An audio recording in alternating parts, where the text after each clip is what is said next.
Ramaya Ramabhadraya Ramachandraya Vedasi Raghunathaya Nathaya Sitayah Pataye Namaha.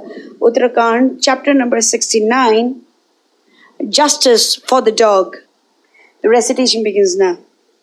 Hearing the words of Rama, the intelligent Lakshmana immediately sent for the dog and informed Rama, who, on beholding it, said, "Do thou communicate thy desire unto me, be not afraid."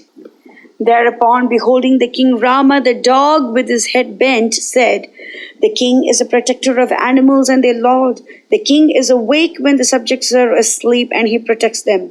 By administering the laws properly, the king protects piety. Without his shelter, the subjects meet with destruction. The king is a lord and father of the whole universe.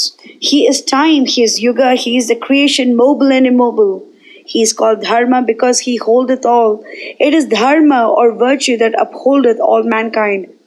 It is by Dharma that the three worlds are being preserved. It is Dharma or virtue that thwarts the enemies. It is virtue that governs the subjects duly. It is for this that virtue is called Adharana or the holder. The virtue of preservation is the greatest and confers fruits in afterlife. There is nothing like virtue hard to acquire in this world. Charity, kindness, honoring the pious and innocent conduct constitute the chief virtues, for by those the well-being of this life and next is brought about. O Raghava, O thou of firm vows, thou art an example of examples, thou art cognizant of the conduct of the pious, thou art like an ocean, the refuge of all virtues. O foremost of kings, out of ignorance I have spoken unto thee so many things. With my head bent downwards, I beg for thy satisfaction. Be not offended with me." Hearing those wise words of the dog, Rama said, "What shall I do for thee? Do thou mention it confidentially."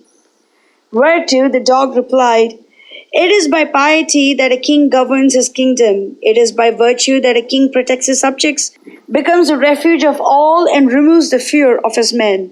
Keeping an eye on this, O Rama, do thou hear what I say. In the house of a certain Brahmana, there lives a beggar by the name Sarvarthsiddha. That is he who has all his desires satisfied. And although I am innocent, he has for nothing hurt me." Hearing those words, Rama sent his messenger, who brought Sarvarthsiddha, the master of all subjects. Thereupon, beholding Rama in the assembly, that effulgent and leading twice-born one said, "O blameless Rama, tell me, what shall I do for thee?" Whereto Rama said, "O twice-born one, thou hast hurt this dog. What offense did it commit by thee that thou didst strike it severely with a rod? Anger is an enemy which taketh away life. Anger is a sweet-speeched enemy in the garb of a friend.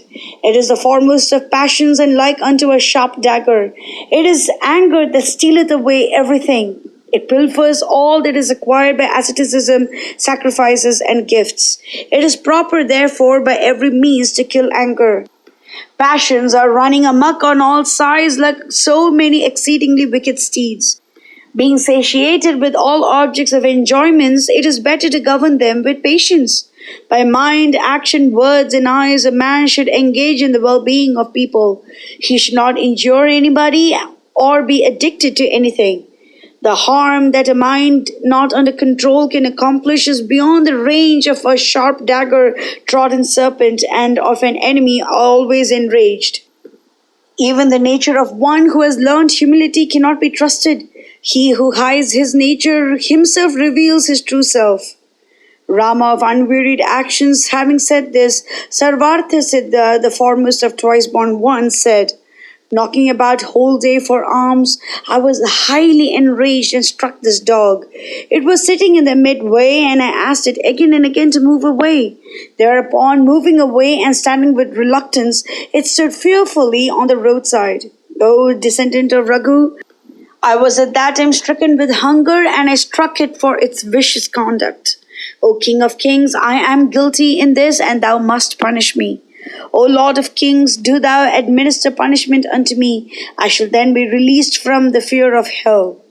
Thereupon Rama asked all his ministers, saying, "What is to be done now? What punishment is to be inflicted on him? We can protect subjects if we can administer punishment proportionate to the crime." Whereat Bhrigu, Angiras, Kutsa, Vashishta, Kashya, and other ascetics, the leading preachers, the ministers, the citizens, and other sages conversant with the Shastras present there said, a Brahmana should not be punished with death. The sages conversant with laws having said this, the ascetics addressed Rama, saying, O Raghava, a king is the governor of all, especially thyself. Thou art the chastiser of the three worlds, the eternal Lord Vishnu.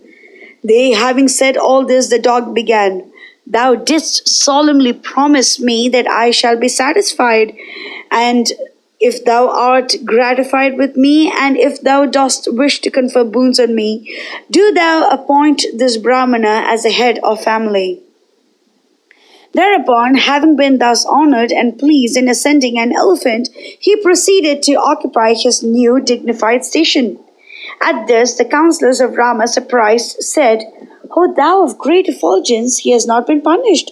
Rather, thou hast conferred on him a boon. Hearing the words of his ministers, Rama said, Thou do not know the real truth of the whole thing. The dog knows it well. Being accosted by Rama, the dog said, O Raghava, I was the head of the family of Kalanjava. After the worship of the deities and the Brahmanas and the feasting of the servants, male and female, I used to take my food. I used to parcel out things duly, and my mind was not in the least attached to sin.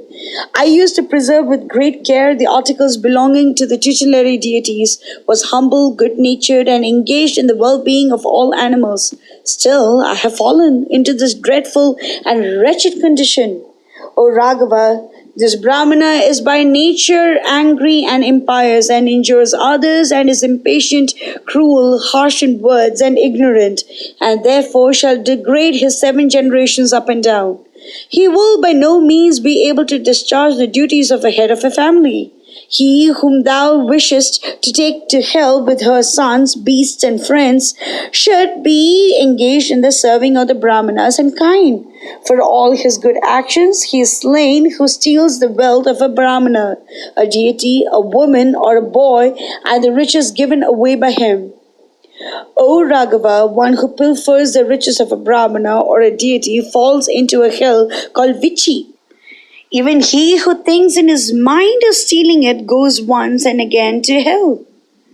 Hearing the words of the dog, the eyes of the effulgent Rama were expanded with surprise. The dog went back from where it had come.